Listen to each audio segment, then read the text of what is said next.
আজ আমরা দামোদরপুর এলাম কেন? চলো তাহলে বিষয়টা তোমাদের শুরু থেকে বলি।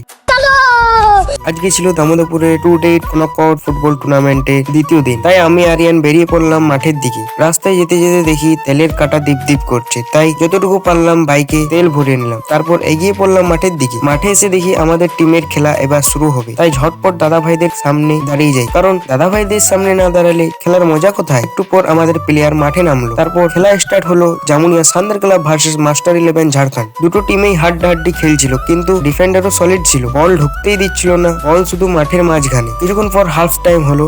হাফ টাইমের পর খেলা শুরু হলো, কিন্তু তারপরেও দেখা যায় সেম। তাই ম্যাচ ড্র হয়ে ট্রাইব্রেকার হয়, কিন্তু ট্রাইব্রেকারে জামুনিয়া সান্দার ক্লাব হেরে যায়।